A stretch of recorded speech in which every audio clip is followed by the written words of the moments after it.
hambal nila, hindi kompleto ang handa kung wala sing lumpia. So sa kada party nga aton kadtuan, may lumpia kita nga ekspektaron. So mga katatak, aton subong kaupod si Ma'am Mary Ann, ang owner sang Lumpia Wrapper Shop diri sa Iloilo Central Market.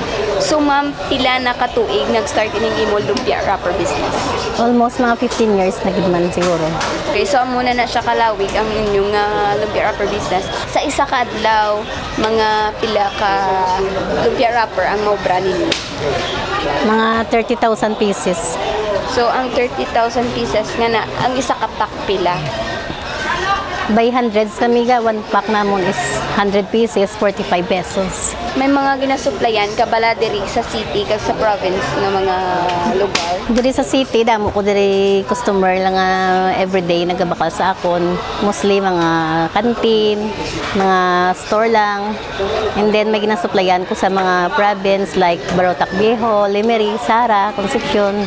Wow, so pang wide coverage, gali ni ang Lumpia Wrapper ni ma'am nga business kay hindi lang diri sa city, sa province pagit. So sa sunod siguro basi nationwide na wa. Sang bag-o pa lang kami nag-start medyo budlay kay tungod wala pa kami gawa customer daw, hindi pa siya nasanay sa amon nga ari kami diri. Sang nagbugay na nang do nag-improve man damo na nakakita sa amon. And then nakilala ng amon nga business. Nagdamo ng customer ko kaloyan man. Sang nag-start ko, ang 5 lang sila, and then mga gagmay pa.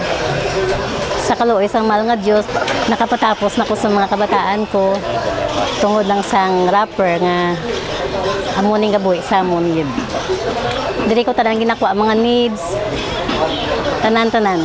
Actually, ang ingredients ng lumpia wrapper, same lang siguro tanan sa iban nga naga-business man sang lumpia wrapper. Ang secret ko siguro, it's because nga kabalo ko siguro mag-entertain sa customer ko, and then friendly, always attractive.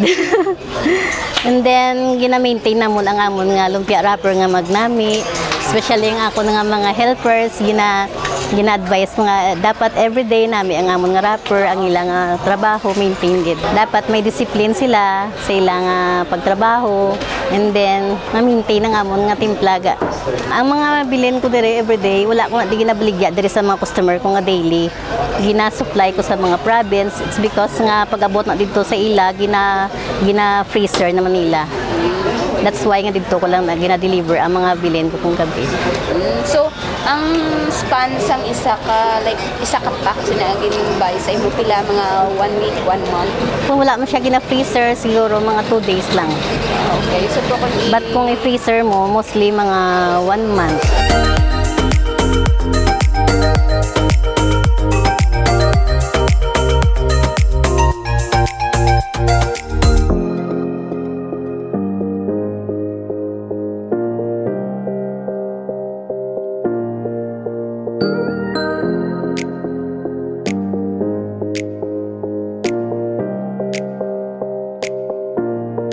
Madamo ka sang gamitan sa lumpia wrapper.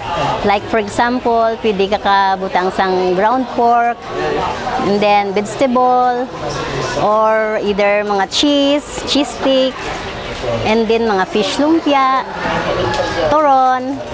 Madamo ka sang pwede mabutangan sang lumpia wrapper. Ang amon nga wrapper sa subong nga ginatrabaho subong is regular size. Amoy na siya ang ginagamitan sa mga Shanghai, cheese stick, and then mayari kami mga large. Ang large gina-order ini sa amon mga customer nga nagaubra sa mga vegetable lumpia, turon nga big. Mayara man kami white wrapper nga pwede sa mayos sa fresh lumpia.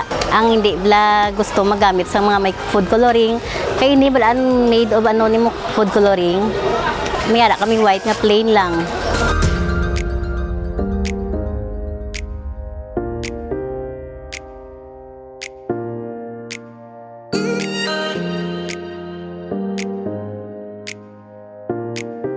So Ma'am Mary Ann, madamo gid nga salamat sa pag-akomodar mo diri sa amon sa imong Lumpia Wrapper Shop. Salamat ako sa inyo kay kung hindi tungod sa inyo.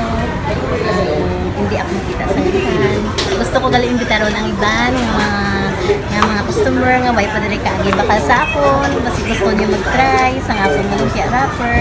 Kanto lang kamo diri sa Central Market. Pikitaan niyo lang ang Mary Ann Store. So mga katatak, ato nakaupod si Ma'am Mary Ann, kag ato nasaksihan kung paano maghimo sang lumpia wrapper. I am Vanessa, kag kilitaan naman kita sa masunod nga episode sang Merkado Publiko. Diri lang sa Tatak Ilonggo Channel.